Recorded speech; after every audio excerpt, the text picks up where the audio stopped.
వినాయక చవితి పండుగ సందర్భంగా జరిగిన ఊరేగింపు కార్యక్రమంలో కావలి ఎమ్మెల్యే దగ్గుమాటి వెంకటకృష్ణారెడ్డితో పాటు కుటుంబ సభ్యులు పాల్గొన్నారు. మూడవ రోజు నిమజ్జనం సందర్భంగా జరిగిన ఊరేగింపు కార్యక్రమంలో ఎమ్మెల్యే కుటుంబ సభ్యులు పాల్గొని ప్రత్యేక పూజా కార్యక్రమాలు నిర్వహించారు. అనంతరం జరిగిన ఊరేగింపు కార్యక్రమంలో ఎమ్మెల్యే దగ్గుమాటి వెంకటకృష్ణారెడ్డి పాల్గొన్నారు. ఈ సందర్భంగా ప్రత్యేక నృత్య కార్యక్రమాలు నిర్వహించారు. ఈ కార్యక్రమాలు ప్రజలను ఆకట్టుకున్నాయి. ఈ కార్యక్రమంలో తెలుగుదేశం నేత రాజకుమార్ చౌదరి తదితరులు పాల్గొన్నారు. అంతకుముందు ఎమ్మెల్యే దగ్గుమాటి వెంకటకృష్ణారెడ్డి కావిరి ఏరియా విశాల ఎదురుగా ఉన్న సందులో ఏర్పాటు చేసిన గణనాథుని దర్శించుకొని ప్రత్యేక పూజా కార్యక్రమాలు నిర్వహించడం జరిగింది. ఈ కార్యక్రమంలో కమిటీ నిర్వాహకులు తదితరులు పాల్గొన్నారు.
Okay sir.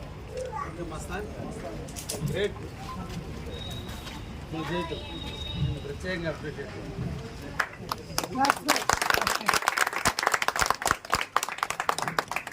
జనార్దనాయ నమః, ఉపేంద్రాయ నమః, హరే నమః, కృష్ణాయ నమః, హరి ఓం. ఏకదా బ్రహ్మణోపహారే కదైవ జమానాయ సామ్రాజ్యం భోగరాజ్యం వైరాజ్యం పారమేశ్వరాజ మహారాజ మాధవ మంగళం గోగలేంద్రాయ మహనీయ గుణాత్మనే చక్రవర్తి తనోజాయ సార్వభౌమాయ మంగళం వేద వేదాంత వేద్యాయ వేదశ్యామలం హరి ఓం శాంతి శాంతి శాంతి హరి ఓం శ్యాపురోక్తి మంగళ విశేషణ విశిష్టాయామి